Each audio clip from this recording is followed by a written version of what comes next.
Ladies and gentlemen, what's poppin'? It's your boy Larry Q. Draughn Jr., the HNI CEO here at Larry Draughn Music. Welcome to another episode of 40 Rudiments in 40 Days. You know what I mean? This is day one, right? And sorry for posting this video so late, but you'll be okay.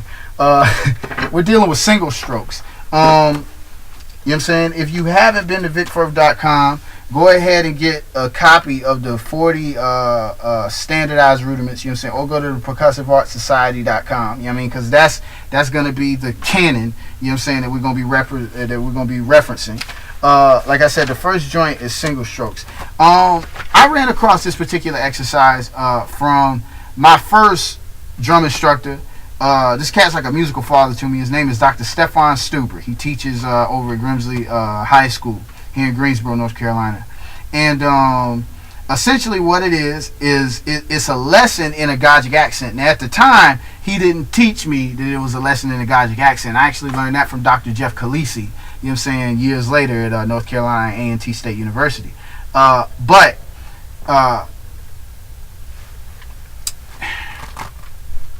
Most of us drummers, we're only used to dealing with duple and triplet subdivisions. Now, let me make this point. If you master duple and triple subdivisions, you're going to get work if you play drum set, because those are the basic feels that everything emanates from. But here's what you got to understand, though. There are different frequencies, just like there are different keys. There are different key signatures, time signatures, as well as different tempos. Are different frequencies for us drummers, and that's how you gotta approach them. You know what I'm saying? There's certain tempos that you just sound stupid at, because there's plenty of tempos that I sound really dumb at. And it's the same thing for people who play harmony. You know what I'm saying? There are just certain keys that they sound horrible in. You know what I mean? And so what they have to do in order to get better, they got to deal with those keys. What this single stroke exercise does is that it gets your ear used to discerning quintuplet groups and septuplet groups. Quintuplets are 5, septuplets are 7, and what it forces you to do is you go in order. You go from 1 all the way up to 8, and then you go from 8 back to 1. You know what I mean? And it was funny. Me and Jay, we just got through running through it off camera, and immediately whenever we got done, you know what I'm saying, you were saying how, yo, I could add so much crap to that. And that brought up a really good point that I can't stop stressing this point. Every rudiment emanates from the single stroke roll. Every rudiment that you do, you're doing some variation of the single stroke roll. You know what I mean? And so we have to have a firm concept. We have to have a firm grasp of the concept behind single stroke rolls, and it'll make playing all the other rudiments easier. You dig? So I think now let me go ahead and plug Gary Chafee's book. This exercise, I mentioned the Agogic accent, and I'll come back and I'll explain these things as we go on in the 40 days. But this single stroke exercise is also an exercise in borrowed subdivisions, because we're fitting 2, 3, 4, 5, 6, 7, 8 beats in the same space as one. We're treating the whole note. We're keeping the whole note the same, but we're changing the subdivisions in between, right? And Gary Chafee has written a book. He's written several books, but this particular book, Sticking Patterns, deals with this concept extensively. You know what I mean? Now, I imagine that there are other cats. You know what I'm saying? The cat who I got hip to before I got hip to Gary Chafee, this also came through Dr. Jeff Khaleesi, was a guy by the name of Elliott Carter. You know what I'm saying? The classical composer. And this concept called metric modulation. Now, Elliott Carter didn't invent polyrhythms. You know what I'm saying? People have been playing polyrhythms since the beginning of mankind. But Elliott Carter is necessary because he's codified a very detailed way of looking at them. Same thing with Gary Chafee. So holla at Sticking Patterns whenever you get a chance. We're going to pause the video and we're going to readjust the camera. And I'm going to show you, me and Jason, we're going to demonstrate what we're going to do. And then we're just going to play it for the next 8 to 9 minutes. You know what I'm saying? So stay tuned, yo.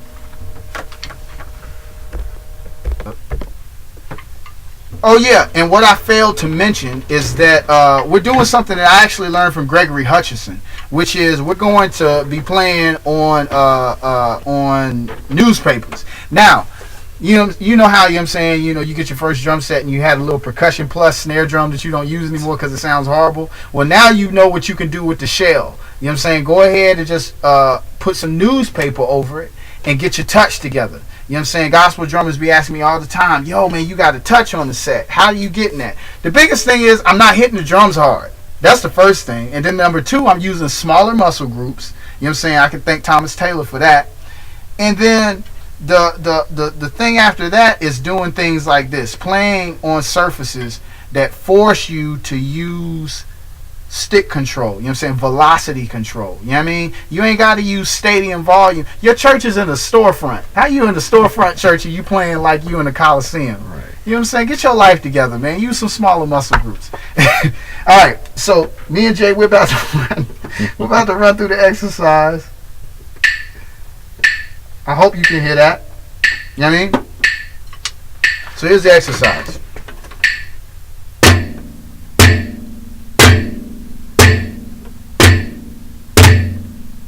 Two.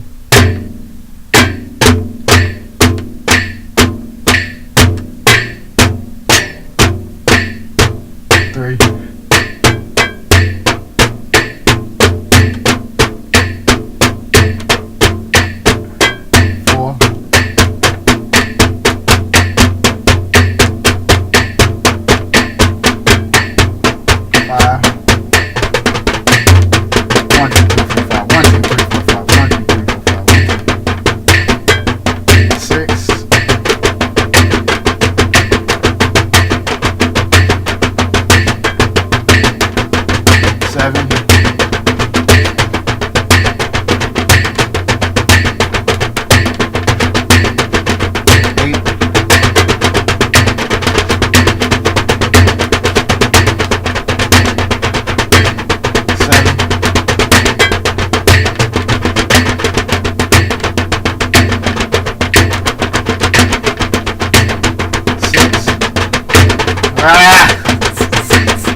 Five.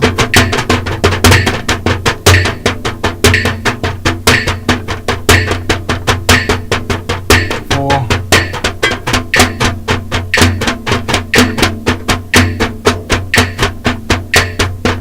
Three.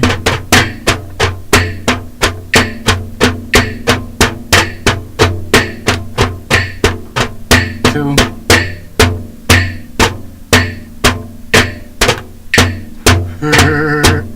One.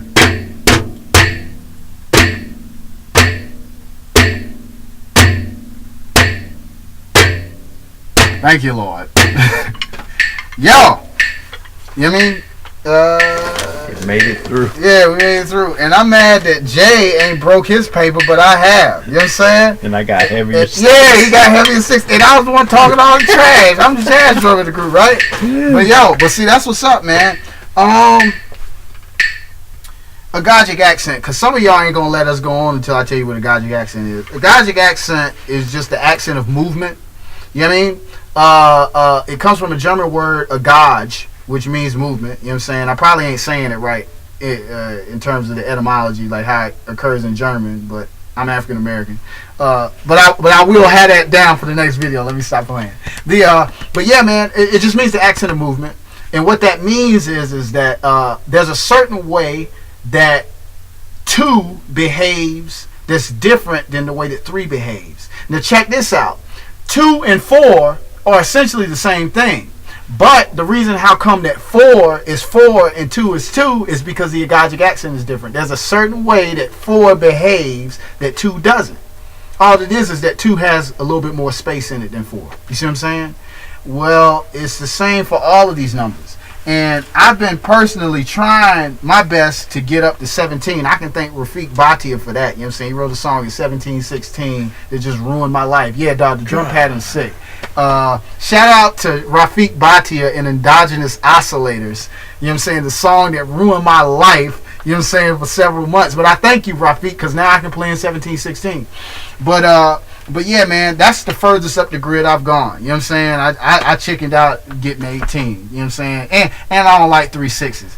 But Maybe we could do 15-3 or something. I don't know. But I almost want to do it again. But yeah, we're about to do it again. I just wanted to stop and talk about Agogic accent. So yo, for the next 8 minutes, we're just gonna burn out and do this exercise over and over again. Because you got to get used to just doing the same thing over and over again. I think what I'm gonna do though is, I think I'm gonna change the. No, we're gonna do it at this tempo. All right, let's get it popping. 1, 2, 3, go.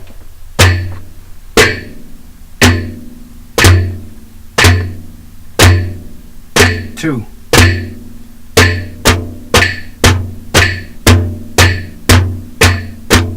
3. Notice how we're both playing in the center of the drum. 4. Had to check.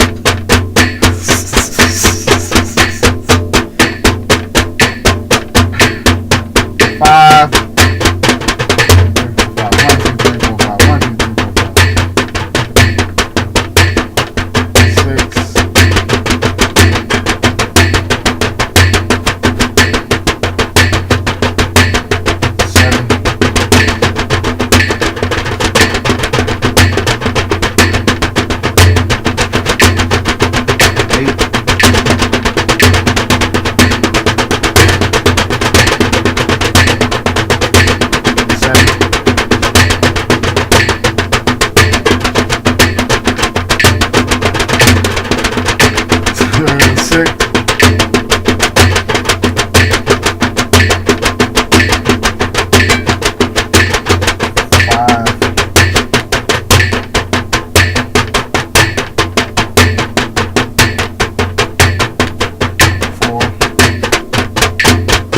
5. And what we're trying to eliminate is dragging. 3.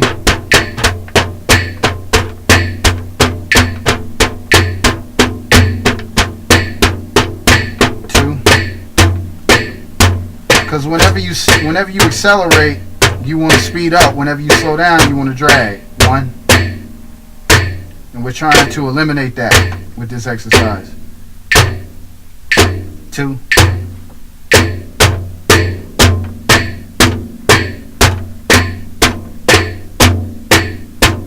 3.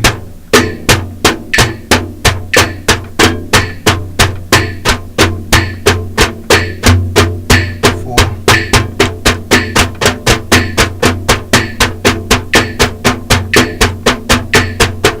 5.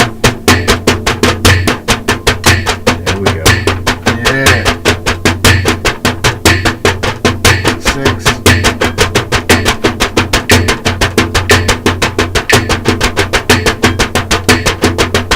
7. Oh yeah. It's working. 8.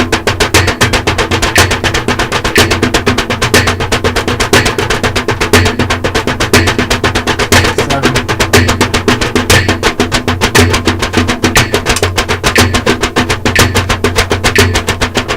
6.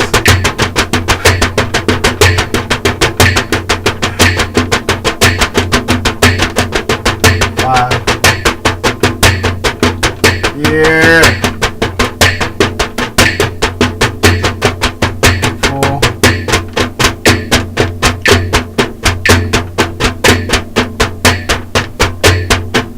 3.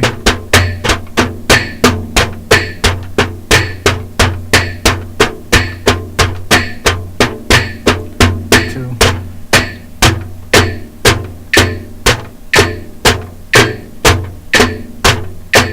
1.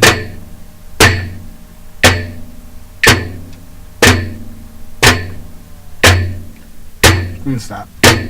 So now we're gonna switch over to brushes. So give us a second, yo. Yo, when you hit the well, no, that's cool. Nah, keep it rolling. Nah, that makes sense. You know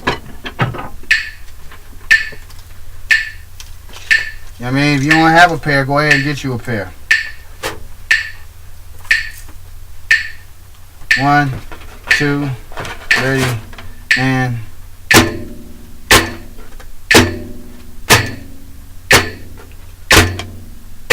2.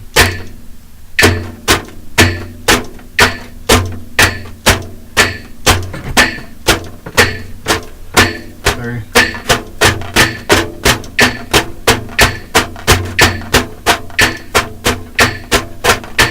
5,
I forgot how 2 went. I almost did. Yeah, I just went straight to 1. And I jacked up my stick, and if you paid attention, you would see I'm playing right-handed instead of left-handed. Yeah. All right, let's fix that.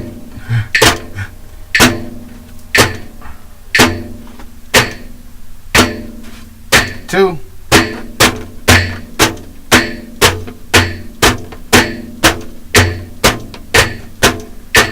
3,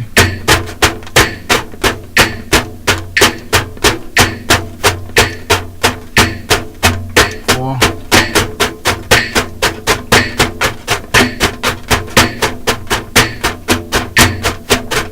5,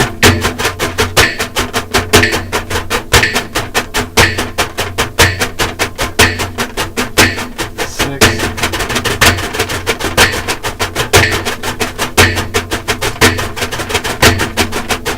7, 8.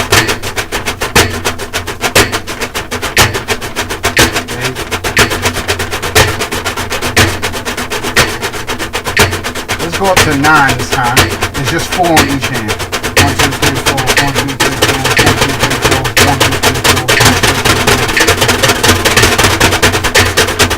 4. Stop. Okay. Yeah, slick, ain't it? See, we went up to 9. That's the Agogic accent. One way that you can learn these is that you figure out how many beats go on the hand. Let me show you. Here's what I meant by the Agogic accent is 4. This is 9 if I were to do it just one way, leading with my left hand. It goes.